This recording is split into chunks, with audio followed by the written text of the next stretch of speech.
हम लोग ताओ की इस खूबसूरत यात्रा में चल रहे हैं और आज हम लोग ताओ ते चिंग के 10वें सूत्र पर हैं, 10th वर्स पर हैं।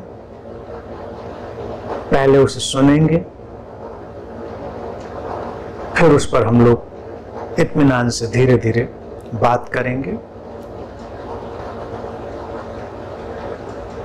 10th वर्स आज के लिए ताओ ते चिंग का है। Carrying body and soul and embracing the one, can you avoid separation? Can you let your body become as supple as a newborn child's? In the opening and shutting of heaven's gate, can you play the feminine part? Can you love your people and govern your domain without self-importance, giving birth and nourishing, having yet not possessing, working yet not taking credit, leading without controlling or dominating? One who heeds this power brings the Tao to this very earth. This is the primal virtue.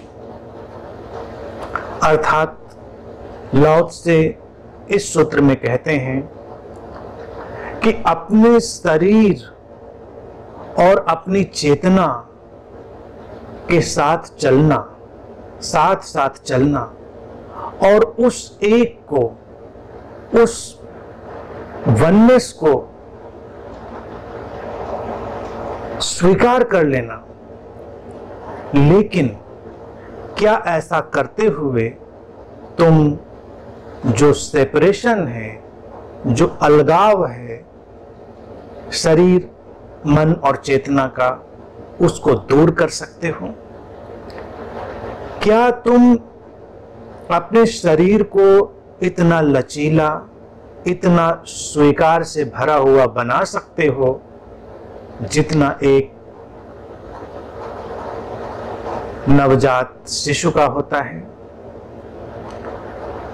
स्वर्ग के खुलते और बंद होते द्वारों के साथ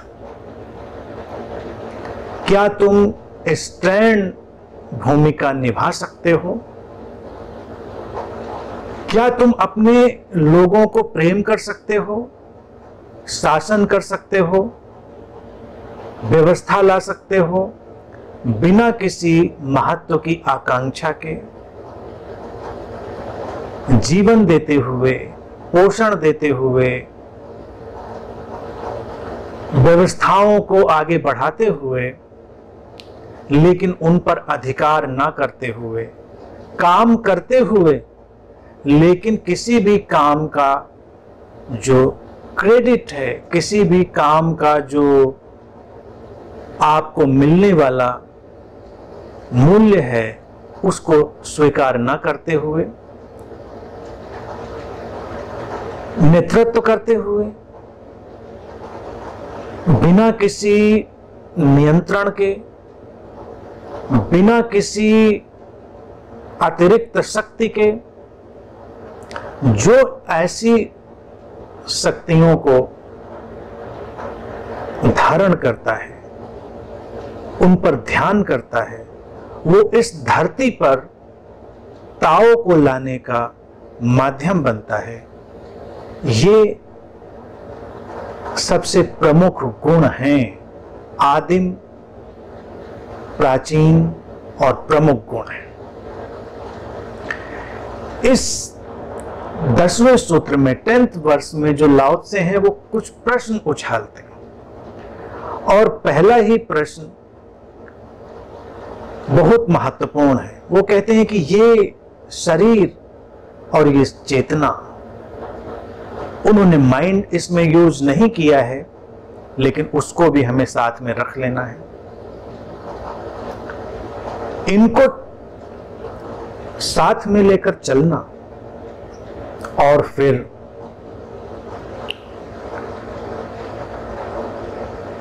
वो जो एक है, वो जो अद्वैत है, उसको समझना, स्वीकारना, उस अद्वैत में जीना, उस एक में जीना, ये तो हुई जीवन शैली प्रक्रिया। वो कहते हैं अगर तुम ऐसा कर लेते हो, लेकिन क्या ये करते हुए, इस तरह से जीते हुए, जो शरीर मन और चेतना का विभाजन है, जो सेपरेशन है, उसको तुम हटा सकते हो, उसको दूर कर सकते हो? बड़ा ही मौलिक प्रश्न, बड़ा ही महत्वपूर्ण प्रश्न प्रारंभ में ही लाओ त्से ने क्वाइन कर दिया।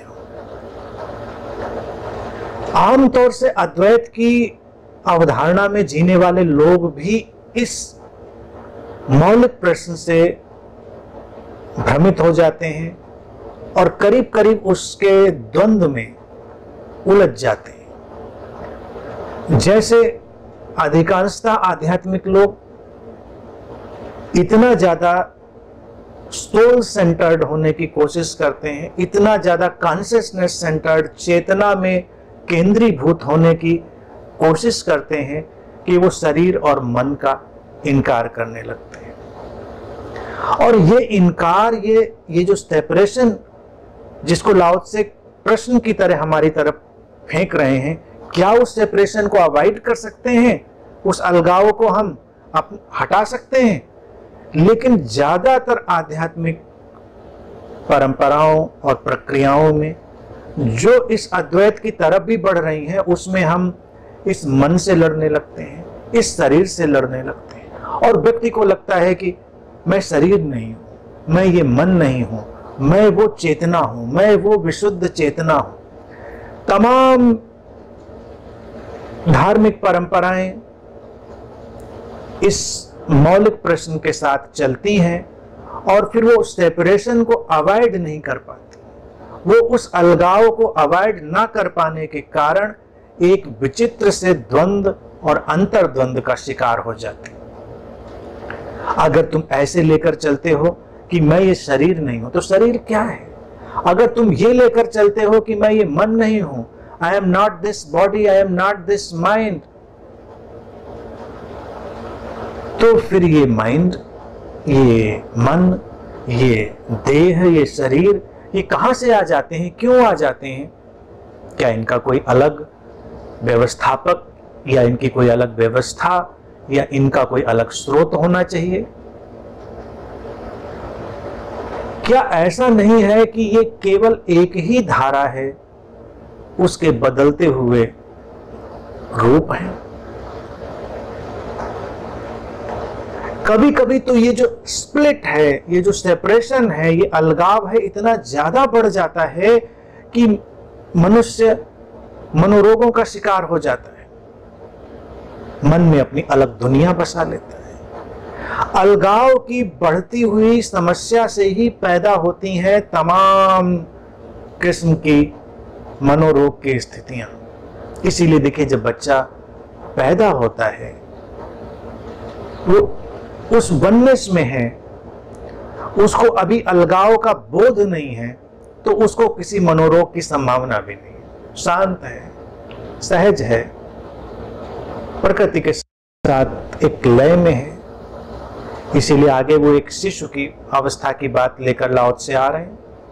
और ये शिशुवत, ये चाइल्ड लाइक, ये ऐसा उदाहरण है जिसको जीसस भी इस्तेमाल करेंगे, बुद्ध भी इस्तेमाल करेंगे, शिव भी इस्तेमाल करेंगे, शंकर भी इस्तेमाल करेंगे।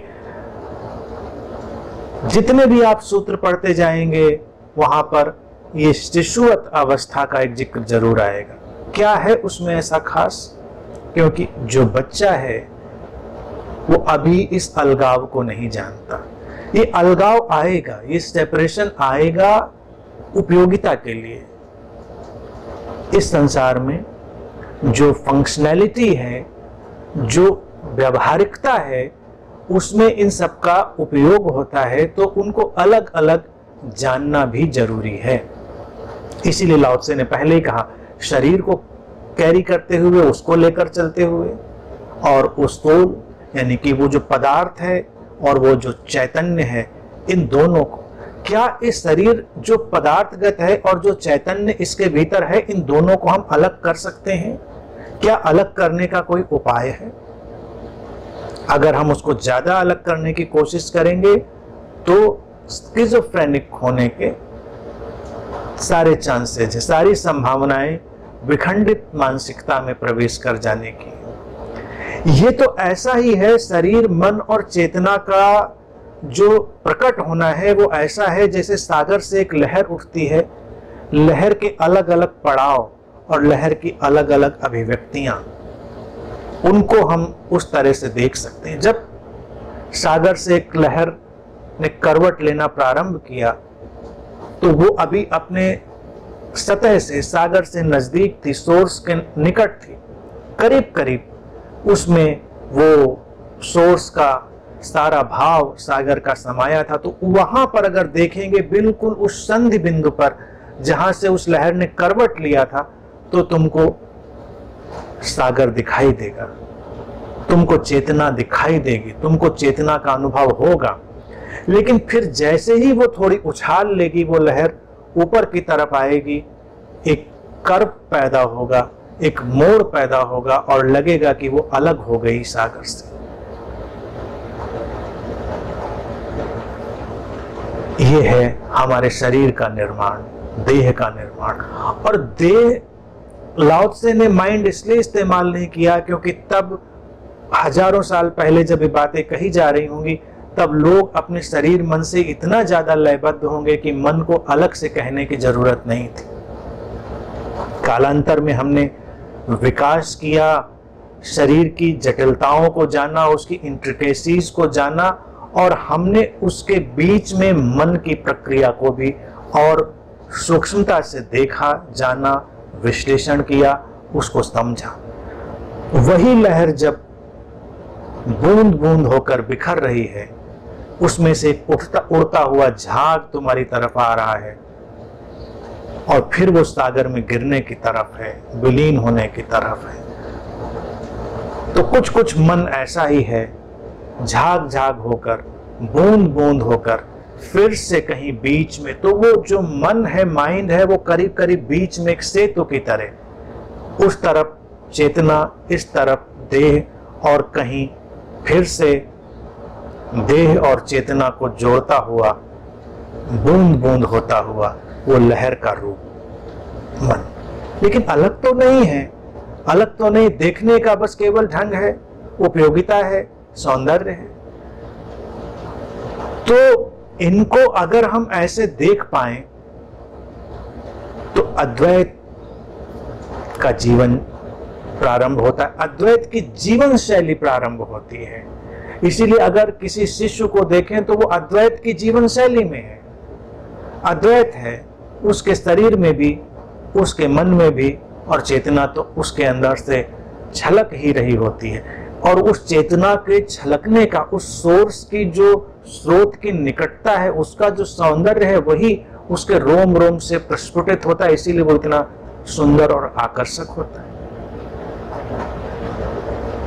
हम भी हो सकते हैं वैसे सुंदर और आकर्षक अगर हम स्रोत से उसी तरह से व्यवहार करें और अपने अंदर अलगाव ना पैदा करें। लेकिन आध्यात्मिक व्यक्ति को क्या बीमारी पकड़ जाती है? I am not this mind, mind is culprit, I have to control this mind, I have to control this body. मुझे इस मन को नियंत्रित करना है, मुझे इस देह को नियंत्रित करना है, मुझे इस मन की चालाकियों का शिकार नहीं होना है। ये मन बहुत प्राचीन है और मन के अंदर बहुत बहुत चालाकियां पड़ी हैं, और मन, ये सब उसको फीड कर दिया जाता है। आध्यात्मिक धाराओं में, संप्रदायों में इस तरह की तमाम बातें चलती रहती हैं और एक अजीब सी स्किज़ोफ्रेनिक स्थिति में व्यक्ति पहुंच जाता है। और यहाँ पर वो व्यक्ति बड़ा महत्वपूर्ण समझा जाता है जो कहता है नहीं नहीं, मैं तो आत्मस्वरूप हूं, मैं तो चैतन्य हूं, मैं तो चैतन्य के साथ चलता हूं, I am with the soul, चेतना के साथ। मैं देह नहीं हूं, मैं देह से आसक्त नहीं होऊंगा, मैं मन नहीं हूं, मैं मन से आसक्त नहीं होऊंगा। अब कौन कह रहा है कि किससे कौन नहीं आसक्त होगा? वो एक ही स्रोत है जो मन के रूप में प्रकट हुआ और वही देह के रूप में प्रकट हुआ। अब आप अगर कहेंगे तो आप टुकड़े टुकड़े में तोड़ेंगे। मनुष्य की हालत तो यहां हो गई, यहां तक पहुंच गई है कि उसने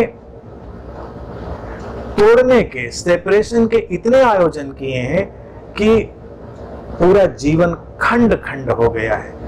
और इसीलिए भारत में हमने एक शब्द इजाद किया, पाखंड। पाखंड का अर्थ ये नहीं होता कि कोई दिखावा करता है तो पाखंड में है। जिसने अपने खंड को ही पा लिया है, जो खंडित जीवन जीता है, वो पाखंड में है। यानी कि देह का एक खंड, मन का एक खंड, और देह के अलग अलग खंड, मन के अलग अलग खंड। और यकीन मानिए, जब कोई इतने खंडों में जिएगा तो वो पाखंडी हो जाएगा। इसीलिए ज्यादातर धार्मिक लोग पाखंडी हो जाते हैं, क्योंकि अलगाव को नहीं हैंडल कर पाते। वो जो सेपरेशन है, जो लाओ त्से कह रहा है, क्या उस अलगाव को आप अवॉइड कर सकते हैं? उस सेपरेशन को अवॉइड कर सकते हैं आप क्या? तो नहीं करते, तो फिर कुछ पाखंड प्रवेश कर जाता है।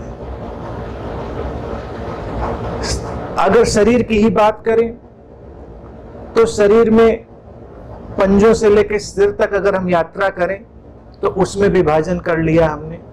कुछ कमतर है, कुछ ज्यादातर है, कुछ अच्छा है, कुछ बुरा है, कुछ कम अच्छा है, कुछ ज्यादा अच्छा है। शरीर में देह तो एक प्रवाह में है, पंजों से सिर तक एक ही दिव्यता का प्रवाह, एक ही स्रोत का अलग अलग ढंग से प्रकट हुआ रूप, मैनिफेस्टेशन। लेकिन देह टूट जाती है। किसी को लगता है नहीं ये जो मस्तिष्क है बहुत महत्वपूर्ण है, तो किसी को लगता है नहीं हृदय बहुत महत्वपूर्ण है, तो किसी को कुछ लगता है, किसी को कुछ लगता है, तमाम चीजें। और जब व्यक्ति अपनी काम वासना के प्रति जागृत हो जाता है, बड़ा होता है, तब और विखंडन, तब और अलगाव हो जाता है। हमने अपने शरीर के अंगों को ही खंडों खंडों में तोड़कर अलगाव में डाल दिया है। इसीलिए शरीर भी एक लय में नहीं चल पाता। इसीलिए शरीर की जो ऊर्जा है वो भी एक लय में नहीं बह पाती, क्योंकि हम किसी चीज पर ज्यादा फोकस्ड हैं। कभी कभी ऐसा नहीं लगता तुमको? आज के अगर परिदृश्य में देखें, आधुनिक परिदृश्य में, हम अपने चेहरे से बहुत ऑब्सेस्ड हैं। चेहरे को हम धोते, मांजते, रंगते, संवारते रहते हैं, और बाकी देह जो है वो उपेक्षित पड़ी रह जाती है। हाँ, अब शुरू हो गया है, आप स्पा जाते हैं तो अपने पैर, नाखून वो भी साफ कर, लेकिन वो साफ कराने के लिए कराते हैं और तमाम चीजें। लेकिन यूं तो अगर कई लोगों को आप देखें तो वो अपने पैर भी ठीक से नहीं धुलते। नहाने जाते हैं तो नहाने में सबसे ज्यादा फोकस उनका होता है मुंह धुलने पे, पैरों को धुलना नहीं। पैरों क्या करना है, पैर तो नीचे पड़े हुए बेकार है, पैरों को धुलना नहीं। और जब जाड़ा आ जाए, सर्दियां आ जाएं, तो इसमें तो यहाँ तो भारत में तो मैं अक्सर देखता रहा हूँ, और जब मैं विश्वविद्यालय में था, हॉस्टल लाइफ में तो अक्सर देखता था, सर्दियों में तो कई जो लड़के आलसी हो जाते थे, उनका तो मुंह धुल के ही स्नान हो जाता था। बस वो गए और किसी तरह से मुंह धुला, स्नान हो गया। हम अपने शरीर में भी विभाजन में घिर गए।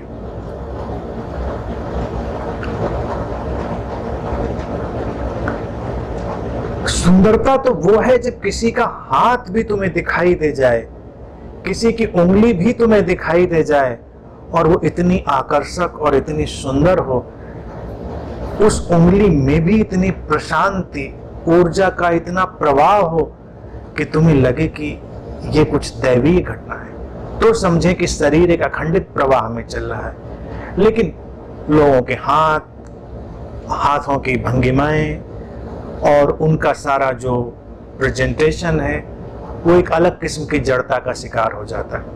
फिर मनोविज्ञान में जब हमने काम किया तो केवल समझाने के लिए, उसमें कोई ऐसा विभाजन थोड़ा ही है, चेतन मन, अवचेतन मन, अचेतन मन, इन सबको हमने बताया। लेकिन ऐसा नहीं कि कोई कंपार्टमेंट बने कि ये चेतन, फिर यहाँ पे ये डिब्बा खत्म हुआ, फिर इसके बाद ये अवचेतन, ये डिब्बा खत्म हुआ तो ये अचेतन, और फिर चाहे सामूहिक कलेक्टिव की बात करें, कहीं कोई कंपार्टमेंटलाइजेशन नहीं है कि कोई डिब्बा खत्म होता है तो कोई शुरू होता है। केवल बताने का ढंग है कि ऐसा होता है। और गहरे जाएंगे, एक बीच की स्थिति होगी, ये केवल बताने का एक तरीका है। जैसे जब आप कहीं जमीन पर खड़े होकर दूर निगाह डालते हैं तो आपको क्षितिज दिखाई देता है, लगता है आसमान जमीन से मिल गया, लेकिन मिल थोड़े जाता है। आप चलते हैं, हालत वही की वही, लेकिन ये भासता है, इट अपीयर्स, इट सीम्स कि मिला। तो भीतर भी इस मन की गहराई में अगर जाएंगे तो तमाम चीजें ऐसी भासती हुई, अपीयर होती हुई प्रतीत होंगी, लेकिन वो एज सच विभाजित नहीं होते। वो सब तो खैर समझने का विषय है, क्योंकि वो तो जब ज्यादा कोई ज्ञानी हो जाता है तभी उन विभाजनों का शिकार होता है। लेकिन मोटा मोटा इसीलिए लाओ त्से ने शरीर और आत्मा की बात उठाई, बॉडी एंड सोल, उसमें तो विभाजन लोग कर ही लेते हैं। इसीलिए कई लोगों को जल्दी रहती है कि शरीर को खत्म करें और आत्मा से मिल जाएं, आत्मा को मुक्त कर दें। लाओ त्से का ये प्रश्न, क्या तुम उस अलगाव को खत्म कर सकते हो, अवॉइड कर सकते हो? अगर कर पाते हो तो तुम अद्वैत की जीवन शैली में जियोगे। जब स्रोत से कोई तरंग उठेगी, तुम्हारे मन से जैसे अभिव्यक्त होगी हो जाएगी, तुम्हारे तन से जैसे अभिव्यक्त होनी होगी हो जाएगी। तुम उसको बस अभिव्यक्त होता हुआ देख सकते हो। और जब ऐसे कोई देख लेता है, इस तरह के अद्वैत में कोई जीने लगता है, तब क्या होता है? परम स्वास्थ्य। क्योंकि तुमने कोई विभाजन नहीं जाना, तुमने शरीर को, मन को, चेतना को कहीं विभाजित नहीं किया, वो एक ही लय में जुड़े हुए हैं। तो स्रोत तो परिपूर्ण रूप से सृजनात्मक है, वही परमात्मा है, वही सब कुछ रचने वाला है। तो तुम्हारी देह की और मन की जो अवस्थाएं हैं, जो व्यवस्थाएं हैं, वो बहुत सुचारू रूप से चलती हैं और कहीं कोई अटकाव नहीं आता। अगर ताओ में कोई जी सके, इस तरह के अद्वैत में कोई जी सके, तो देह का आना और देह का जाना बिना किसी संघर्ष के हो सकता है, बिना किसी कष्ट के हो सकता है। ये ऐसे ही हो सकता है जैसे सागर से एक लहर उठी और सागर में जाके गिर गई। उठी जब तक उठना था, सौंदर्य था, चमक थी, त्वरा थी, तेजी थी, इंटेंसिटी थी, उसके अंदर एक फायर थी, एक फ्लो था, जीवन का प्रवाह था। गिरी, बूंद बूंद होकर बिखरी सागर में, तब भी वही तीव्रता, वही सौंदर्य, वही सारा फैलाव।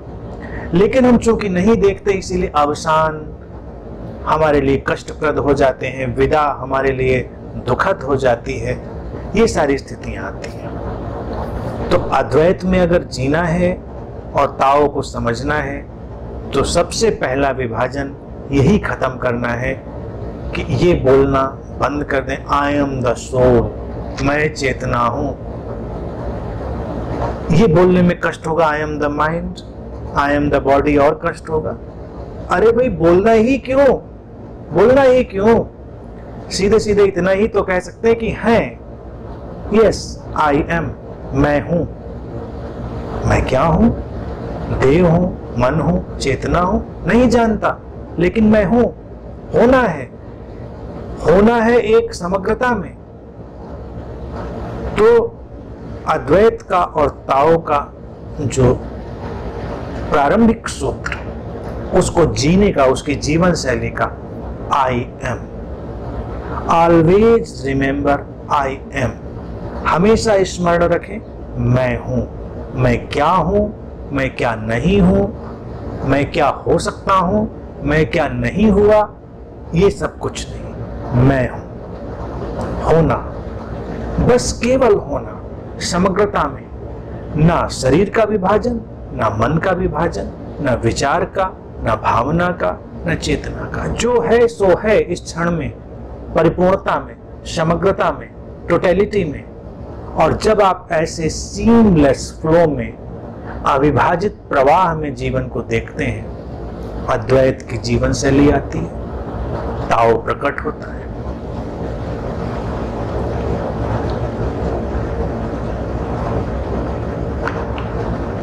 आगे लाओ से लिखते हैं, can you let your body become as supple as a newborn childs. क्या तुम अपने शरीर को इतना लचीला, इतना ग्रहणशील, इतना स्वीकार से भरा हुआ बना सकते हो जैसे एक नवजात शिशु का होता है। उसी बात को लाओ से आगे बढ़ा रहे हैं, जिसको वो समझाने की कोशिश कर रहे थे कि भाई जो नवजात शिशु है उसका दर्शन करो। इसीलिए हमने भारत में कहा कि बच्चे परमात्मा का रूप होते हैं। तो लोगों को लगा हाँ बिल्कुल बिल्कुल परमात्मा का रूप होते हैं, उनके दर्शन करो, बैठ के झुनझुना बजाओ, उनके ऊपर आरती उतारो बच्चों की, परमात्मा का रूप है। परमात्मा का रूप इसलिए नहीं कि कोई परमात्मा का रूप होता है, बच्चे उस परमात्मा के दर्शन को, उस परमात्मा के डिस्प्ले को अपने साथ कैरी कर रहे हैं। उनको ऑब्जर्व करो, उनको देखो, उनको वॉच करो। उनको देखोगे बहुत कुछ सीख सकते हो। उनके पास अभी वो अभिव्यक्ति की क्षमता नहीं आई है, और जैसे जैसे अभिव्यक्ति की क्षमता आती जाती है वैसे वैसे सेपरेशन आता जाता है, वैसे वैसे अलगाव आता जाता है। ऐसी ही हमने सामाजिक शैक्षिक व्यवस्थाएं अपनी निर्मित करी हैं। लेकिन जो बच्चा अभी, इसीलिए नवजात शिशु का उन्होंने उपयोग किया है, उसको देखो, उसके अंदर अभी वो ताओ, वो अद्वैत अभी निष्कलुष रूप में, अनकंटामिनेटेड फॉर्म में प्रेजेंट है, उपस्थित है। सीखो उससे। वो कहते एज सपल, इतना लचीला। और सपल का अर्थ केवल लचीला नहीं कि उसको तोड़ने मरोड़ने में लग जाओ कि हम भी बच्चे की तरह से उतने लचीले हो जाए। लचीले का अर्थ है ग्रहणशील, एक्सेप्टेंस से भरा हुआ, अपनी देह को भी उतने स्वीकार से भरा हुआ बनाएं। और इसी सूत्र पर और इसी सूत्र के कॉम्बिनेशन के साथ चीन में मार्शल आर्ट का आविष्कार हुआ। जब बौद्ध धर्म चीन गए, लाओ त्से की ये शिक्षाएं हवाओं में थी, ये टीचिंग्स ताओ की वहां पर विद्यमान थी। बौद्ध धर्म बुद्ध के शिष्य थे, बुद्ध के दर्शन से भरे हुए थे। बुद्ध और ताओ का साम्य है, एक ही जैसी चीजें हैं, काफी हद तक अभिव्यक्तियों का ही फर्क है। तो बौद्ध धर्म ने वहां पर मार्शल आर्ट का प्रादुर्भाव किया, शुरुआत करी। और उसके फाउंडेशन में यही सूत्र था, क्या तुम अपने शरीर को इतना लचीला और ग्रहणशील बना सकते हो जितना एक न्यूली बॉर्न बेबी का होता है, नवजात शिशु का होता है। और फिर उसके लिए एक्सरसाइजेज आई, उसके लिए तमाम तकनीकें आई। भारत का जो योग का सिस्टम है वो भी इसीलिए है। योग तब करने की जरूरत नहीं है जब तुम्हारे घुटने जवाब दे रहे हो, जब तुम्हें डॉक्टर ने सलाह दी हो कि भाई योग वो किया करो, परेशानी होती है, थोड़ी दिक्कत हो जाएगी, उम्र में चलना वलना मुश्किल हो जाएगा, थोड़ा योग साधा करो तो स्वस्थ रहोगे। तो यहाँ तो लोग तमाम योग इसलिए साध रहे हैं कि भाई स्वस्थ रहना है। बच्चे किस लिए योग साधते हैं? उनका जॉय है, क्योंकि वो स्वस्थ हैं, वो एक्सप्रेशन ऑफ लाइफ है, जीवन की अभिव्यक्ति। इसलिए नहीं सफल है बच्चे की बॉडी कि वो स्वस्थ होना चाहती है, वो स्वस्थ है इसलिए लचीली और ग्रहणशील है उसकी देह। बच्चे अगर ठीक ठीक नैसर्गिक वातावरण में पाले जाएं और माता पिता उनके साथ दुर्व्यवहार ना करें और अपनी बुद्धि उसमें बहुत ज्यादा ना लगाएं तो बच्चे स्वस्थ रह जाएंगे, सामना कर जाएंगे, तमाम चीजों को वो अपने ढंग से स्वीकार करते हुए आगे चलते जाते हैं, उनकी देह विकसित होती चली जाती। आजकल देखिए तमाम एक एक बच्चे जिन घरों में होते हैं तो माँ बाप को लगता है, और आधुनिक जीवन शैली की ये भी दुर्घटना है कि बच्चे को पालने में इतना ज्यादा फोकस हो जाते हैं कि बच्चा बिल्कुल अजीब किस्म का हो जाता है। खाने के लिए तो माँ बाप पीछे लगे हुए, बच्चे को पूरा स्टडी हो रही है और एक एक उसका न्यूट्रिशंस का ख्याल रखा जा रहा है कि ये देना है, ये नहीं देना है। अंतः प्रज्ञा विवेक नहीं है, सब बच्चे के ऊपर बहुत दबाव है, उसको पालने में बहुत तनाव है माता पिता को। लेकिन थोड़ा सहज रहो, बच्चे की अपनी ग्रहणशीलता पर यकीन करो और उसके सामने बहुत सारे ऐसे विकल्प मत रखो जो उसको सेपरेशन में ले जाते हैं, और तुम देखोगे बच्चा अपने अकॉर्डिंग, अपनी सुविधा और अपने स्वास्थ्य के अनुसार बहुत सारी चीजें खाने लग जाता है, सीख लेता है, बहुत सारे जीवन की शैलियां अपना लेता है। तुम उसको बता सकते हो कि ये ठीक है, चीजें सामने रख सकते हो, फिर उसका चुनाव करो। ये देखिए बच्चों का जो उस समय का हाल है वो बिल्कुल एनिमल लाइफ से है। पशु पक्षी है, उनके पास तो डाइटिशियन नहीं है। अभी तक ऐसा कोई अमीर सेलिब्रिटी जानवर नहीं मिला जो एक डाइटिशियन भी रखता हो। ठीक खाते हैं, हेल्दी खाते हैं, फिट रहते हैं, सफल हैं, लचीले हैं, ग्रहणशील हैं, जीवन उनका ऊर्जा से भरा हुआ है।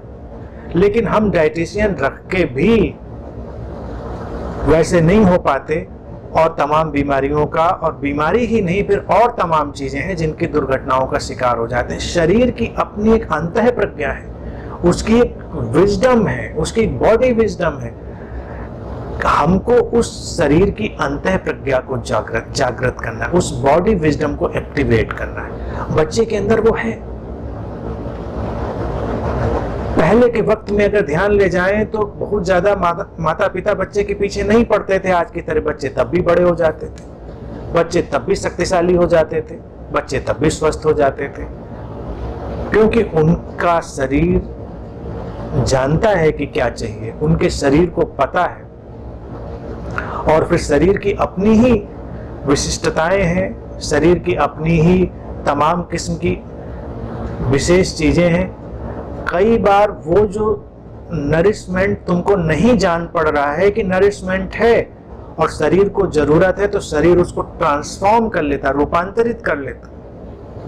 मैं समझता हूं ये भी अद्वैत और ताओ के रहस्यों में से एक है और आधुनिक चिकित्सा और विज्ञान के लिए खोज का विषय है। अभी तो हम तौल तौल के हर चीज खा रहे हैं, ये मल्टीविटामिन, ये फैट, ये कार्बोहाइड्रेट, ये प्रोटीन। लेकिन मान लीजिए किसी ने केवल कार्बोहाइड्रेट खा लिया और शरीर को प्रोटीन चाहिए, तो ये बहुत संभव है कि शरीर प्रोटीन को क्रिएट करेगा अपने अंदर। वो उस स्रोत का निर्माण है। शरीर की जो मैकेनिज्म आई है, शरीर की जो व्यवस्था आई है, वो स्रोत से आई है। स्रोत से आई है तो स्रोत में सब कुछ विद्यमान है, सारी संभावनाएं, सारे फॉर्मूले, सारी चीजें, तो शरीर उनको निर्मित कर लेगा। इसीलिए सोना जरूरी होता है, नींद जरूरी होती है, क्योंकि नींद में फिर शरीर की अपनी फार्मेसी एक्टिव होती है, शरीर की पूरी फैक्ट्री एक्टिव होती है। जो जो चीजें हम दिन में नहीं बना पाए थे, जो जो चीजें हम शरीर को नहीं दे पाए थे, शरीर उन सबको क्रिएट करता है, पुनर्निर्माण करता है, पुनरुज्जीवन देता है। शरीर अपने आप को लौटता है फिर से स्रोत के लयबद्धता में और पुनरुज्जीवित हो जाता है। इसीलिए लाओ त्से का ये वक्तव्य, क्या तुम अपने शरीर को इतना लचीला और ग्रहणशील बना सकते हो? शरीर पथरा गए हैं लोगों के। अगर देखो, आधुनिक जीवन शैली की सबसे बड़ी दुर्घटना है कि शरीर पथराए हुए हैं।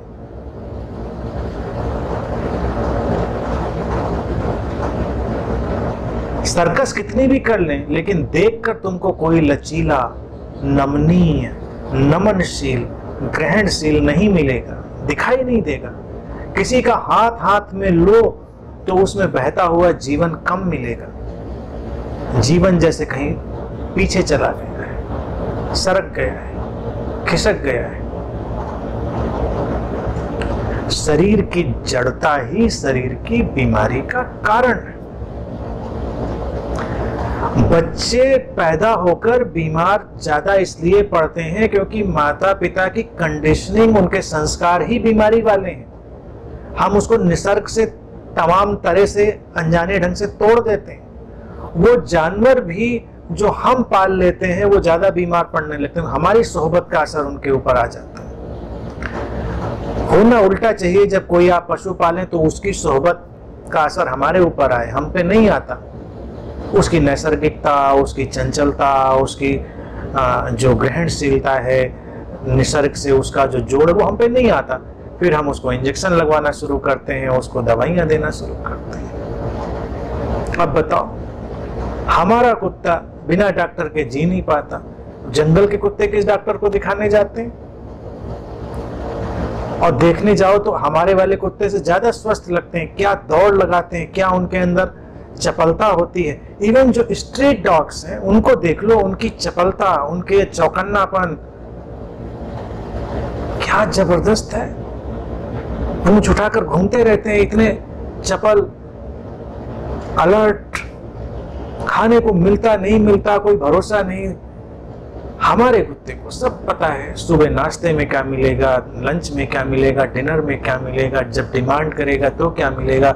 इंटरटेनमेंट हमारे कुत्ते क्या होगा, उसको शास्त्रीय संगीत सुनाएंगे कि रॉक म्यूजिक सुनाएंगे, गजल सुनाएंगे कि भजन सुनाएंगे। हम बड़ी सेवा में लगे हैं।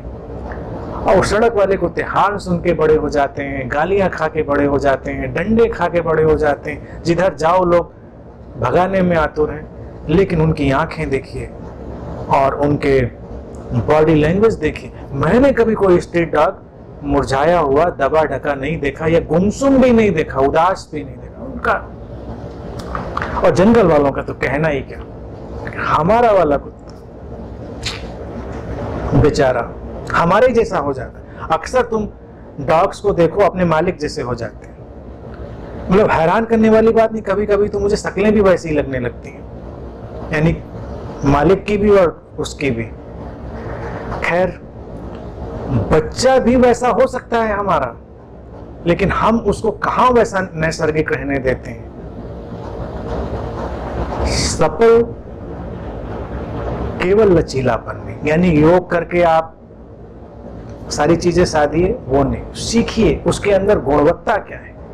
मार्शल आर्ट में, बौद्ध धर्म में इसी सूत्र से और बुद्ध के दर्शन को फ्यूज करके मिलाकर एक अलग व्यवस्था निर्मित करी। मार्शल आर्ट में गिरना सिखाते हैं, उठना सिखाते हैं, चोट खाना सिखाते हैं, चोट को पी जाना सिखाते हैं। हमारा शरीर लचीला नहीं है इसीलिए वो चोट खा जाते हैं। बच्चे देखिए गिरते हैं, धड़ाम से उठ जाते हैं, चोट नहीं लगी। हम गिर जाते हैं, हाथ पैर टूट जाते हैं। कितना धड़ाम धड़ाम बच्चे गिरते हैं, कभी कभी देखकर हैरानी होती है। मुश्किल होता है, कभी कुछ ज्यादा करामाती बच्चा हो तो टूटता फूटता है, अदरवाइज बच्चे तो उठ के खड़े हो जाते हैं, फिर निकल गए खेलने कूदने, चोट उतनी जल्दी नहीं खाते हैं। लेकिन यही चीज सीखी जा सकती है। मार्शल आर्ट में यही चीज सिखाते हैं, कैसे रेजिस्टेंस को हटाना है, प्रतिरोध को हटाना है। बच्चे के पास प्रतिरोध नहीं है। जब वो गिर रहा है तो ना गिरे इसका भाव नहीं है, वो गिरता है तो गिर जाता है। जब बच्चा चलना सीखता है तब तुम देखो कितना गिरता है, धम धम गिरता है, फिर चल जाता है, फिर उठ के उतना ही खुश हो जाता है। उतना हम गिरे तो नीचे से ऊपर तक हमारी सारी हड्डियां टूट चुकी हों। लेकिन जब बच्चा गिरता है तो उसके गिरने में प्रतिरोध नहीं है, रेजिस्टेंस नहीं है, इसीलिए टूटता नहीं और स्वस्थ बना रहता है।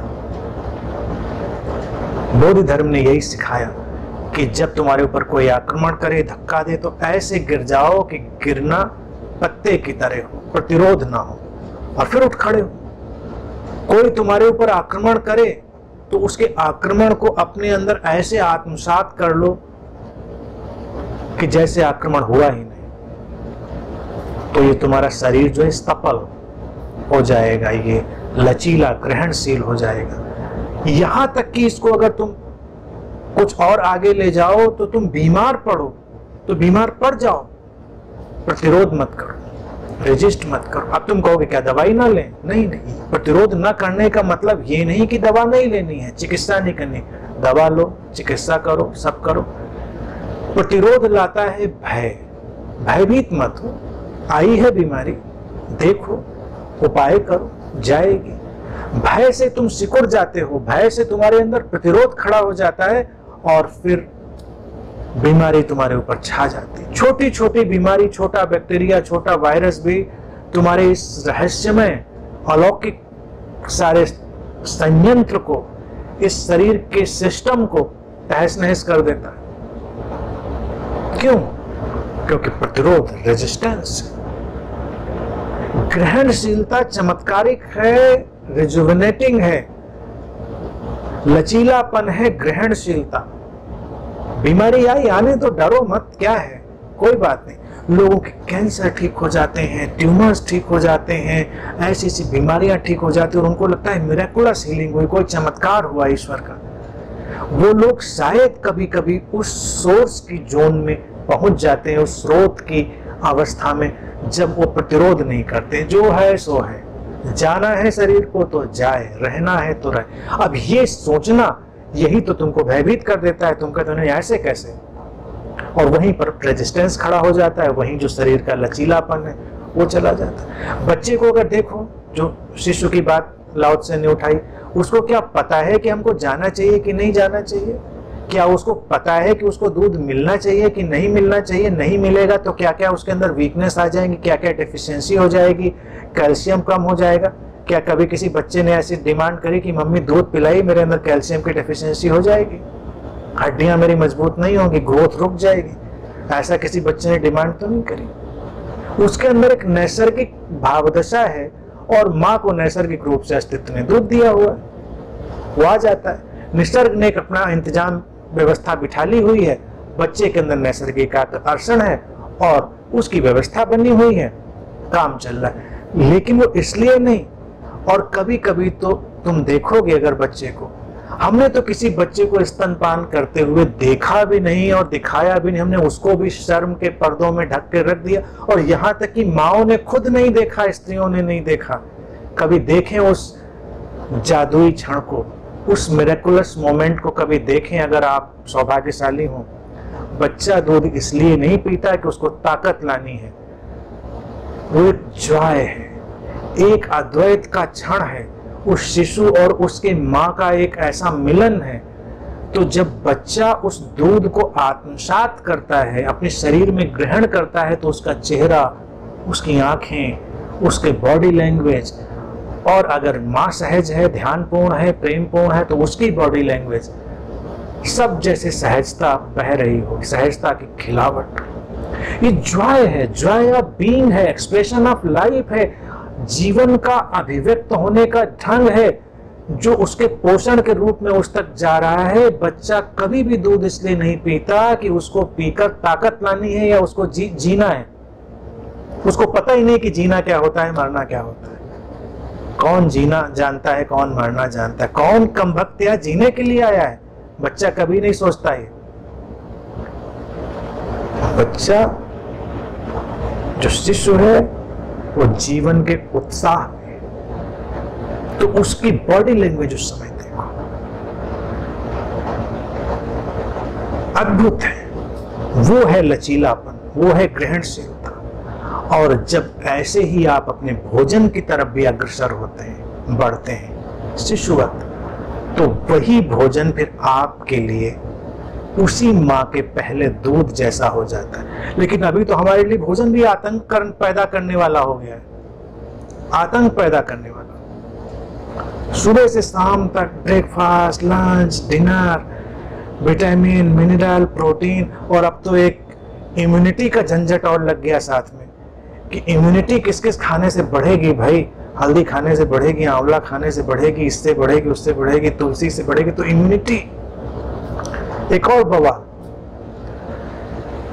अपने भोजन को भी हमने एक भय का अभियान बना दिया है। आनंद नहीं है, जॉय नहीं है। शिशु की तरह से भोजन की तरफ जाइए, जैसे एक बच्चा पहली बार अपने माँ के दूध की तरफ जाता है, माँ के स्तन की तरफ हाथ बढ़ाता है, उसी तरह से अगर तुम भोजन कर पाओ निर्दोष, निर्बाधित, बहते हुए, आनंदित, ध्यानपूर्ण, प्रेमपूर्ण, लयबद्ध, तो वो भोजन तुम्हारे लिए किसी दवा से 1000 गुना ज्यादा काम करने वाला बन जाएगा। तुम एक ग्रास भी अपने मुंह में डालोगे, वो तुम्हारी वो मुट्ठी भर दवाइयों से ज्यादा शक्तिशाली हो जाएगा और तुम्हारे लिए काम करेगा। करके देखिए, कभी उसको फील करिए, महसूस करिए। इसीलिए बच्चे जब खाना भी शुरू करते हैं तो हम देखें वो भोजन को भी फील करते हैं, केवल खाते नहीं, भोजन में लौट जाएंगे, लपेट लेंगे, चेहरे पे लगाएंगे हाथ सब। हमको लगता है शायद अभी इनको शऊर नहीं है, धीरे धीरे आगे ये बढ़ेंगे, बड़े होंगे, तब पता होगा कि किसको कैसे उठाना है, कैसे रखना है। अभी तो पूरे खाने में लेट जाए, बच्चों को छोड़ दीजिए तो वो अपनी देह से भी खाना महसूस कर लेते हैं। वो उनका ज्वाय उसमें भी आ जाता है। अगर उनका पूरा मुंह सना हुआ है खाने में, तो वो भी उनका, उस समय भी तुम उनका चेहरा देख सकते हो बच्चों का।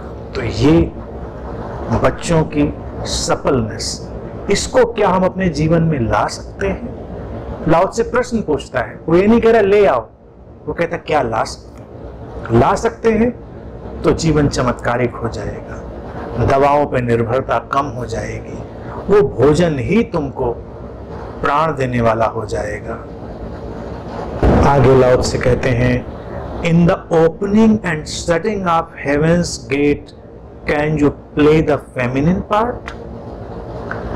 स्वर्ग के द्वार के खुलने और बंद होने के साथ क्या तुम स्टैंड भूमिका निभा सकते हो?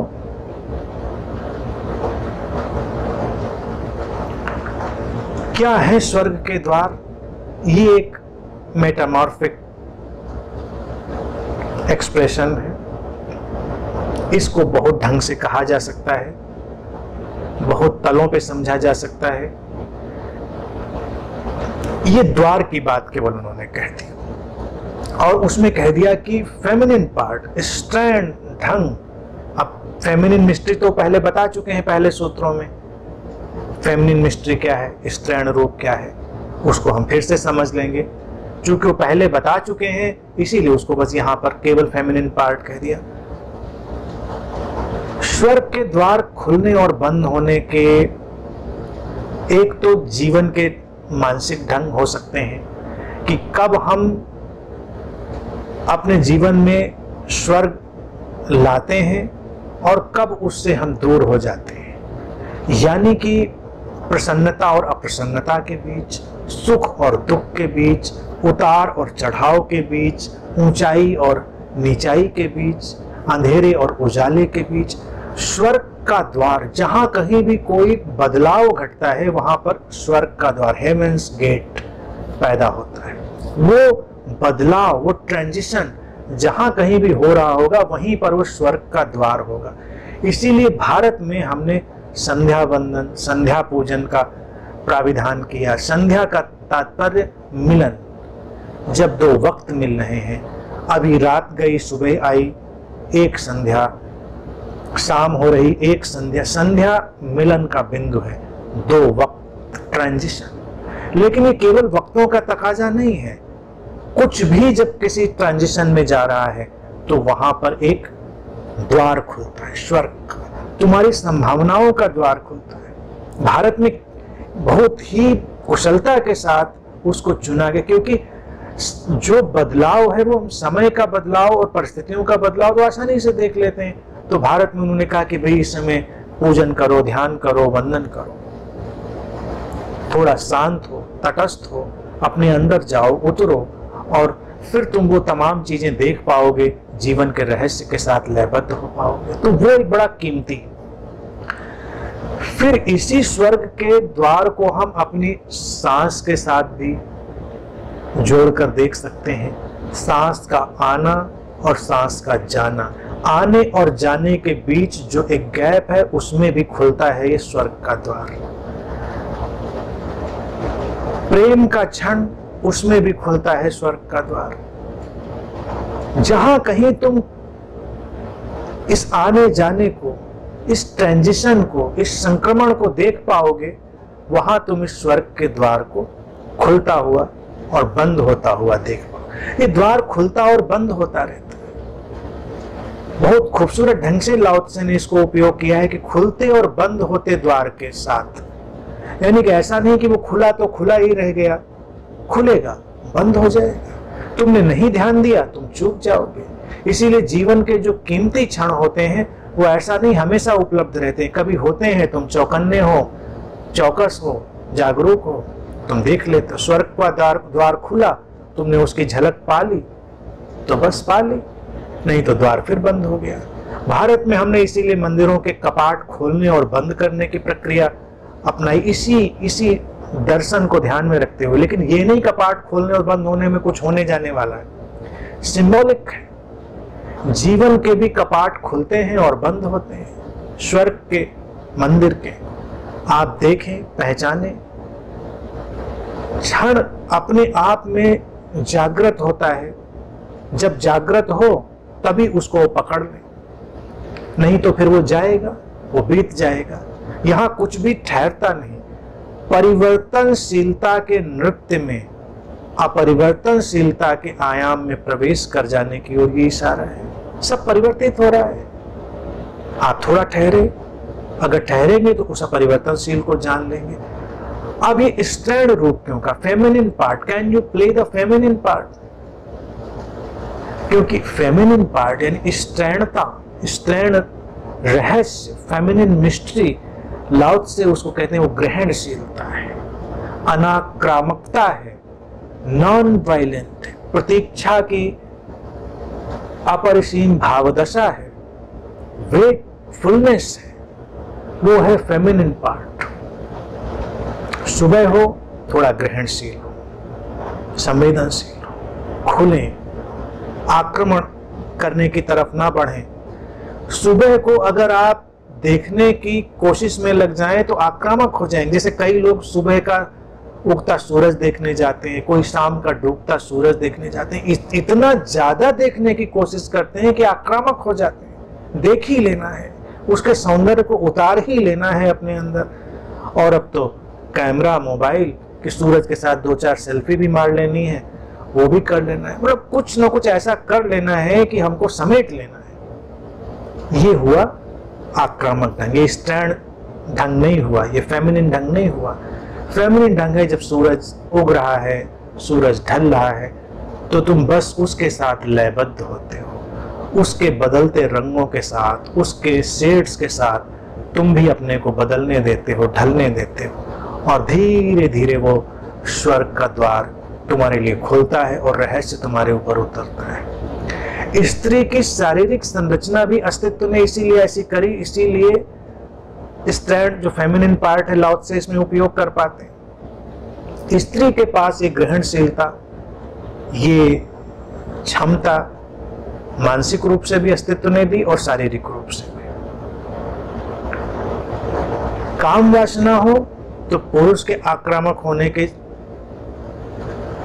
ज्यादातर चांसेस स्त्रियों के भी हो सकते हैं, होते भी हैं, अगर उनका ढांचा अभी स्त्रैण नहीं है, अन्यथा स्त्रियां वहां भी प्रतीक्षा करेंगे। प्रेम का ढंग हो तो भी पुरुष चित्त में आक्रमण ज्यादा होगा। मैंने कोई देखिए, घरों के चक्कर तो लड़के ही काटते हैं, पिट पिट के लड़के ही तो आते हैं, लड़कियों के घर के चक्कर काट के। ये तो हमने कहानियों में नहीं पढ़ा कि कोई लड़की चक्कर काट रही थी लड़के घर के और वहां से पिट के लौटी।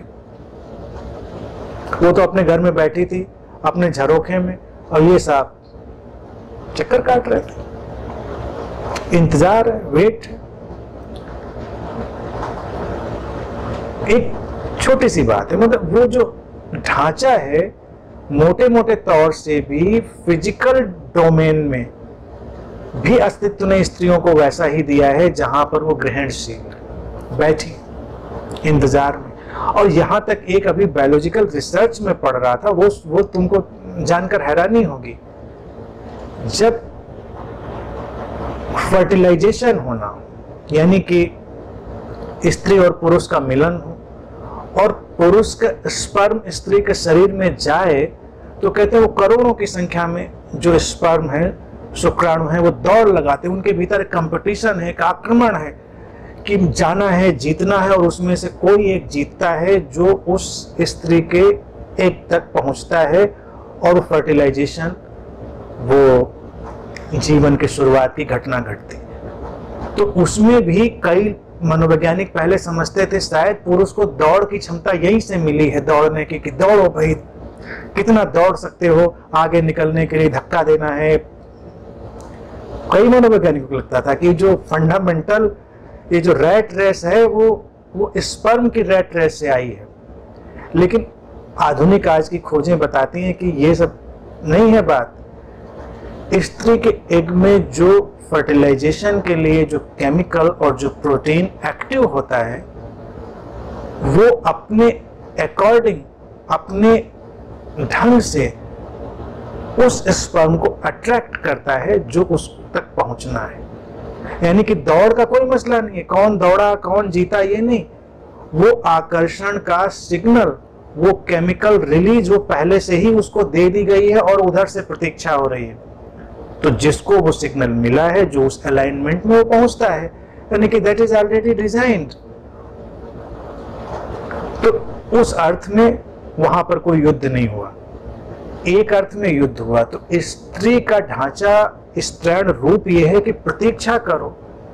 अगर हम इस फर्टिलाइजेशन के प्रोसेस को ही अपने जीवन में लाएं तो भी हम देख सकते हैं स्त्रैण रूप कैसे अस्तित्व ने पहले ही कोई सिग्नल दे दिया है कि क्या होना है, क्या नहीं होना है। यानी कि जब एक अपने फर्टिलाइजेशन में सिग्नल देकर उस स्पर्म को अपनी ओर अट्रैक्ट करके खींचकर पहुंचा सकता है, तो वो स्त्रैण रूप अगर हम पूरे जीवन में देखें तो वहां भी वही है कि अस्तित्व का वो सिग्नल हमेशा हमारी तरफ आ रहा है, हम खींचे जा रहे हैं और क्रियाएं घट रही हैं। हमको लग रहा है कि हम दौड़ लगा रहे हैं, हमको लग रहा है कि हम संघर्ष कर रहे हैं, हमको लग रहा है कि हम लड़ाई लड़ रहे हैं, हमको लग रहा है कि हम अगर नहीं दौड़ेंगे तो पीछे निकल जाएंगे, क्योंकि ये देखिए भाई साहब बगल में दौड़ रहे हैं, अगर हम ज्यादा दौड़ नहीं लगाई तो हम पीछे रह जाएंगे, हम नहीं पहुंचेंगे मंजिल तक। लेकिन ये तो उस पैटर्न में पहले ही डिजाइन हो चुका है कि किसको नहीं पहुंचना है, किसको पहुंचना है। तो अस्तित्व में ये पहले से ही एक खास दशा में डिजाइन हो चुका होता है किसको क्या होना है, किसको क्या नहीं होना है। तो स्ट्रेस का है का फिर, तनाव का है का फिर, बदलाव आए तो इस स्त्रैण रूप में प्रवेश कर जाइए कि जो है सो है, अस्तित्व ने पहले से ही रच दिया है, होई सोई जो राम रच रखा। तो फिर क्या तनाव, ये जो होई सोई जो राम रच रखा, ये भावदशा स्त्रैण रूप की है, ये फेमिनिन मिस्ट्री की है कि अस्तित्व ने तय कर दिया है इस समय। ये नहीं कि हमेशा हमेशा के लिए पहले से तय कर दिया था, समझ रहे हैं ना। ये इसीलिए मैंने फर्टिलाइजेशन का एग्जाम्पल दिया, क्योंकि वो तो नवीन घटना होगी, कब कौन कहां से घटना आएगी ये तो कोई नहीं जानता। इसी तरह से अस्तित्व क्या रचेगा, किस क्षण में कौन सी अप टू डेट कंडीशनिंग आएगी कोई नहीं जानता। लेकिन जब इस स्वर्ग के द्वार खुले और बंद हों तो तनाव ना ले, बदलेगा, ये वक्त भी बदलेगा। ये शाम आई है तो सुबह भी आएगी, इंतजार करें। आज ये तन और ये मन थोड़ा उतार की तरफ है तो कल वो लहर उठेगी भी। संघर्ष न करें, पैनिक में ना जाएं, थोड़ा समर्पण में जिए। ये समर्पण की चित्त दशा, ये प्रतीक्षा की चित्त दशा, अस्तित्व में आस्था की चित्त दशा, ये अपनी अंतः प्रज्ञा से जीने की चित्त दशा, यही तो स्त्रैण रूप है, यही तो स्त्रैण रोल है, फेमिनिन रोल है। आप सब करिए, काम करिए, आपको जो लगता है, जो बेहतर लगता है वो करिए, लेकिन संघर्ष रहित हो जाइए। अपने अंदर से कॉन्फ्लिक्ट गिरा दीजिए, द्वंद्व गिरा दीजिए, प्रतीक्षा से भर जाइए, आस्था रखिए, स्वीकार में जाइए और फिर अस्तित्व ही तुमको संभाल लेगा। अस्तित्व ने संभाला हुआ है, लेकिन हम अपने आक्रमण के कारण, अपने भय के कारण उसको नहीं देख पाते। फेमिनिन रोल प्ले करना यानी कि उस स्त्रैण भूमिका को निभाना, उस रहस्य को स्वीकार करना है। लाओ से उसकी बात करें। और ये स्वर्ग के कपाट तुम्हें अनेक अनेक बार खुलते और बंद होते हुए नजर आएंगे। जो इसको एक बार जीने लगता है उसके भीतर अद्भुत और अलौकिक सौंदर्य भी उतर आता है। अद्भुत सौंदर्य, स्वर्गिक सौंदर्य हम कहते हैं ना, हम शब्द उपयोग करते स्वर्गिक आनंद, वो हमारे इस अंतरतम में, इस त्रैण रहस्य में प्रवेश कर जाने के कारण है।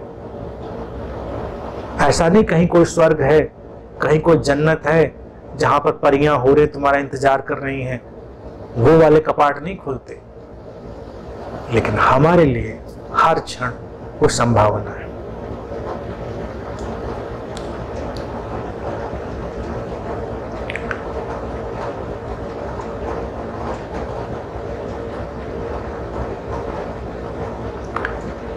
आगे लाओ से लिखते हैं, can you love your people and govern your domain without self importance? क्या तुम अपने लोगों को प्रेम कर सकते हो, शासन कर सकते हो बिना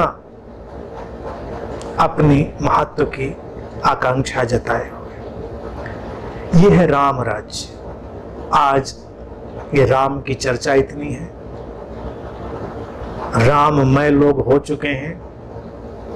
लाओ से उसी राम राज्य की बात करते हैं। अपना महत्व नहीं, अगर कोई शासक है, किसी को भूमिका मिली है शासन की, वो भूमिका तुम्हारे घर में हो सकती है, वो भूमिका राष्ट्र की हो सकती है, विश्व की हो सकती है, किसी भी जगह की हो सकती है। शासन अलग है। तुम अपने लोगों को प्रेम करो, शासन करो, यानी कि व्यवस्थाएं दो, और अपना महत्व नहीं। देखो मैंने किया है।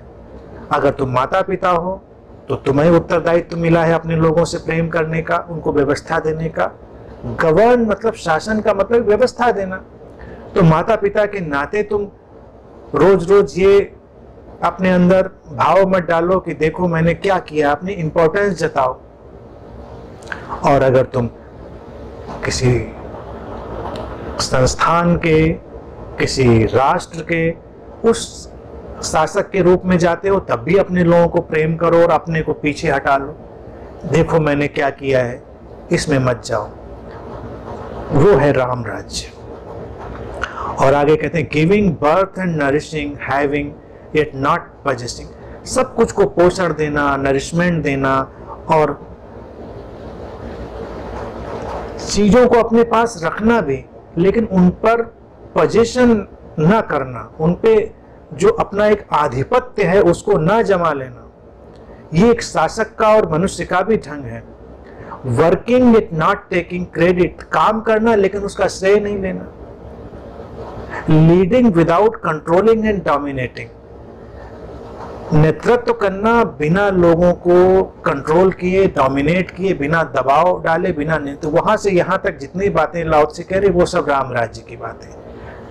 नेतृत्व करना है, डोमिनेट नहीं करना है, किसी को दबाना नहीं है, और काम करना है, उसका क्रेडिट नहीं लेना है, क्योंकि ये तुम जान चुके हो अद्वैत को, तुम जान चुके हो अपने अकर्ता के भाव को, तुम अकर्तापन में आ गए हो, तो तुम क्यों क्रेडिट लोगे? तुम्हें क्रेडिट लेना ही नहीं है, तो तुम वैसे ही जियोगे। अब पजेशन में नहीं जाना है, मतलब चीजें भी होंगी, जब तुम शासन करोगे, व्यवस्थाएं करोगे, तो पजेशन भी आएगा। अगर हम अपने नेताओं को देखें या विश्व भर के नेताओं को देखें तो कितने पजेसिव हो जाते हैं। शासन की, जब शासन की व्यवस्था में गए तो उनको भाई सुविधा मिलती है, सुरक्षा मिलती है, बंगला मिलता है, सब चीजें मिलती हैं, लेकिन नेताओं को अपना वो जो काम करने के लिए बंगला मिला तो छोड़ने में कितनी पीड़ा होती है। वो सुरक्षा हट जाए तो कितने पीड़ित होते हैं, वो सारा जो तामझाम में हट जाए तो कितनी उनको परेशानी होती है। पोजीशन इतना बना लिया है, तो काम करिए, बहुत पजेसिव मत होइए। क्रेडिट कुछ भी करने के बाद लेने के पीछे मत भागिए कि देखो मैंने कितना अच्छा किया। भगवान राम की जो प्रतिष्ठा भारत के जनमानस में है वो यही कि उन्होंने क्या किया, पीछे उसको उन्होंने याद ही नहीं किया, वो किया और आगे आ गए। वो तो क्रेडिट भी दूसरे को ही देकर चले आएंगे। अब जैसे राम रावण का युद्ध होता है, सब आयोजन करते हैं, उसका अंत करते हैं, विजय पाते हैं। पॉजिटिवनेस ये भी नहीं है कि वहां की सत्ता लेनी है, वहां का धन लेना है, कि वहां से कुछ लाना है। जैसे गए थे वैसे ही वापस आ गए। जो लोग साथ में थे उन्हीं को क्रेडिट दे देना है कि तुमने किया, तुम्हारे बिना कैसे हो सकता था, और उसके बिना हो भी कैसे सकता था। जैसे मान लीजिए इस समय मैं बोल रहा हूं, तुम सुन रहे हो, और अगर मुझको एक गलतफहमी पकड़ जाए कि मैंने तुमको कितना अच्छा समझा दिया, मैंने तुमको कितना अच्छा मार्गदर्शन दिया, तो क्रेडिट लेना हो गया, पोजीशन हो गया उस पर। लेकिन अगर रहस्य को देखें कि तुम्हारे बिना ये बोला भी कैसे जा सकता था, तो क्रेडिट तो तुम्ही को है ना। तुम बैठकर सुन रहे हो तो ये बोलना घट रहा है। और चाहे ये वर्चुअल ही, एक्चुअल में भी वही होता है, वर्चुअल में भी तुम्हारी भावदशा क्या होगी सुनते समय, तुम्हारा उस समय क्या सारा परिदृश्य होगा तुम्हारे अंदर की, वही इस बोलने को रच रही होगी। You are creating this event. तो कौन क्रेडिट ले? तुमने किसी को प्रेम किया, अपने लोगों को प्रेम किया, तो क्रेडिट लोगे कि मैंने तुमको कितना प्रेम किया? नहीं किया था वो तो प्रेम घटा था, वो ना होता वो सारा संयोग, वो तो प्रेम भी नहीं घटता, तो प्रेम करने का क्रेडिट नहीं। नेतृत्व तो घटता है क्योंकि नेतृत्व की परिस्थितियां होती हैं। क्रेडिट क्या है? किस चीज पर पॉजिटिवनेस बनानी है, किस चीज को हमें पकड़ के रखना है, कोई आवश्यकता नहीं है। भारत ने इसीलिए एक कैरेक्टर, ये चरित्र रचा राम का। इसीलिए मैंने ये लाओ त्से के इन वर्सेस को राम राज्य कहा। ये राम और ये राम राज्य ये नहीं कि देश में, ये तुम्हारे भीतर भी है। तुम अपने घर में भी वही राम राज्य ला सकते हो, तुम अपने परिवेश में वही राम राज्य ला सकते हो। इतने निष्प्रह, इतने असंप्रक्त, इतने वीतरागी, हर चीज से अलग, सबका कल्याण की भावना से भरे हुए, किसी भी पकड़ में नहीं। भाई माँ ने कहा घर छोड़ दो, घर छोड़ दिया, जंगल चले गए। ये नहीं कहा बैठ के रोए मेरा राज छीन लिया, मेरी गद्दी छीन ली। साथ जो आया वो आ गया, उनकी पत्नी आई साथ, आ गई। उन्होंने नहीं कहा कि भाई तुम भी चलो शादी करिए मुझसे, हम अकेले अकेले जंगल जाएंगे। आ गए, भाई आ गए पीछे। उनको भी उन्होंने नहीं कहा कि देखो भाई छोटे भाई हो, तुम्हारे कितने काम हमने किए थे जंगल में, तो कुछ मदद करोगे। चल दिए, जो होना है सो हुआ, कोई क्रेडिट नहीं, कहीं भी कोई नहीं। ये है अपने जीवन में राम राज्य को लाना, उसके ये सूत्र हैं।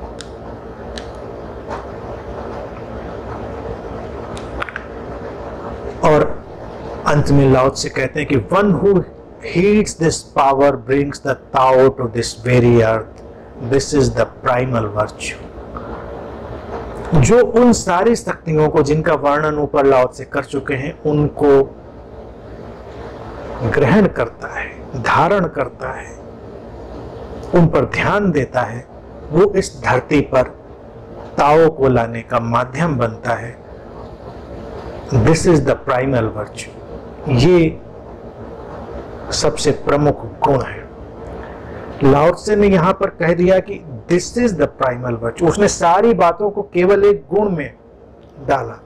उसने उनको अलग अलग नहीं कहा कि ये जितनी बातें हैं वो ये नहीं कहा, जो गुण है प्राइमल वर्च्यूज नहीं कहा, this is the primal virtue, ये गुण है। यानी कि उनको अलग अलग तो हम समझाने के लिए कह रहे हैं, गुण तो उसने पहले ही कह दिया था ऊपर, this is the primal virtue. ऊपर जो पहली लाइन में कह दिया था लाओ त्से ने कि ये जो फासला है ये न रखो, वो जो सेपरेशन है शरीर का, मन का, चेतना का, नहीं रखना है। उस अद्वैत में जीना है, उस अविभाजित जीवन शैली में जीना है, और वही ये गुण है, प्रमुख गुण, प्राइमल वर्च्यू। अब जब हमने उस प्रमुख गुण को आत्मसात कर लिया, उस प्राइमल वर्च्यू को, तो जिसने उसको आत्मसात किया वही ताओ को, उस अद्वैत को, उस सनातन सत्य को इस धरती पर लाने का माध्यम बन जाता है, उसका संवाहक बन जाता है, उसका कैरियर बन जाता है। सारी बातों को सिलसिलेवार से आप देखते चले आए समझते चले आए, तो इससे खूबसूरत कुछ और नहीं हो सकता। इससे सुंदर, इससे बेहतरीन कोई और बात नहीं कही जा सकती। जितनी बातें, और सारी बातों का मूल एक ही है, अविभाजित बनो, अविभाजित बनो, अविभाजित बनो। प्रतिरोध मत करो, कोई प्रतिरोध मत करो। जीवन तुमसे ज्यादा प्रज्ञावान है, ग्रहणशील बनो। इसीलिए लाओ त्से ने कहा था कि वो घाटी की तरह स्त्रैण रहस्य, तो वही भूमिका। और जीवन से आतंकित मत हो। ये स्वर्ग के बंद होते खुलते कपाट, उनसे आतंकित मत हो। वो खुलते बंद होते हैं, वो ढंग है। सुबह और शाम होती है, ढंग है अस्तित्व का। शरीर भी आता है, जाता है, बीमार होता है, स्वस्थ होता है, ये केवल कपाट खुलते और बंद होते हैं। ये कौन सी घड़ी होती है जब मनुष्य भयभीत होना सीख लेता है? आस्था ये नहीं होती है कि तुम्हारे लिए सब बेहतर किया जाएगा। आस्था ये नहीं होती है कि तुमको हर मौके पर संभाला जाएगा। आस्था ये है कि ये जीवन अविभाजित है, इसकी प्रज्ञा अनंत है, और अगर ये लहर नीचे जा रही है तो इसका नीचे जाना ही श्रेयस्कर होगा। इसकी डिजाइन यही होगी, तभी तो वो सागर से मिलेगी। कल्पना करें, इस अगर प्रज्ञा को थोड़ा सागर की लहर से ही देखें। जब सागर की लहर उठी थी और जब वो गिर रही है, तो उठती लहर के साथ तो हर कोई चलना चाहता है जीवन में, और गिरती लहर से बचना चाहता है। लेकिन गिरती लहर तो फिर से उठती लहर का माध्यम बनती है ना। फिर वो स्रोत में जाकर सागर से मिलकर शक्तियां ग्रहण करके ऊपर जाती है। उठती लहर में तो एक तनाव है, एक एंजाइटी है। उठती ही चली जाए, वो गिरे नहीं तो कितना तनावप्रद हो जाएगा लहर के लिए। ये तो लहर का सौभाग्य है कि वो ठीक वक्त पर झुक जाती है। तो इन सूत्रों को समझने के लिए लहर की तरह झुकना सीखो। जब झुकना हो तब झुको, जब उठना हो तब उठो। जब उठो तब भी लहर की तरह तरल हो, जब झुको तब भी लहर की तरह तरल हो। जब उठो तब भी स्रोत को मत भूलो, और जब झुको और गिरो तब भी स्रोत को मत भूलो। स्रोत से तुम जुड़े हो, अहर्निश, अविच्छिन्न, कोई भी ऐसा क्षण नहीं। लेकिन अगर उठने की कल्पना तुम्हें बहुत पकड़ जाए, उठ रहे हो, तो स्रोत को शायद तुम भूल जाओ। तुमको लगे कि हम तो बहुत दूर आ गए। और मनुष्य के प्राणों की पीड़ा यही है कि उसको लगता है कि मैं बहुत दूर निकल आया हूं। ये आत्मघात, ये परेशानियां, ये बीमारियां, ये सब क्यों है? क्योंकि वो अपने से दूर हो गया है, टूट गया है। वो अलगाव, सेपरेशन, उसने उसको तोड़ डाला है। और लाओ त्से ने कहा नहीं, कोई सेपरेशन नहीं। क्या कर सकते? उसने पूछा क्या कर सकते हो भाई? तो तुमको अगर लाओ त्से के साथ चलना है, तुम कहो कि हाँ बिल्कुल कर सकते हैं। तो ये बातें भूल जाओ, आध्यात्मिक लोगों के जो पागलपन में चल गई हैं, माइंड, बॉडी और उसका सेपरेशन और उसका ये मारा मारी कि ये माइंड ने करवाया, ये बॉडी ने करवाया, हम तो आत्मा हैं, परमात्मा हैं। कुछ नहीं। Seamless flow of one consciousness, एक ही बहता हुआ प्रवाह, उस अविच्छिन्न स्रोत का मन बनता, शरीर बनता, वही है। और शिशुवत हो जाओ, ग्रहणशील, स्त्रैण रहस्य और शिशुवत, इन दोनों चीजों को। और अगर तुम्हारे घर में छोटा बच्चा है, अब उसको दोबारा पैदा करके देखने की कोशिश मत करिएगा। जो लोग ऑलरेडी कर चुके हैं वो बस याद करके ही समझ सकते हैं। कई लोगों को लगे, जिनकी भी संभावना है, उनको लगे कि हम तो चूक गए उस मोमेंट को जो आनंद श्री ने बताया था, तो एक बच्चा और लाते हैं, फिर हम देखते हैं कि बच्चे का क्या जीवन शैली है। तो ऑलरेडी पॉपुलेशन बहुत बढ़ चुकी है, और उस तरह से मत देखें, याद करके भी बहुत काम हो जाएंगे। और उस बच्चे की तरह जॉयफुल एंजॉय करें। समझ रहे हो? और मैं चाहता हूं कि इसी तरह से आप ताओ को लाने के माध्यम बने। आज के लिए इतनी ही बात।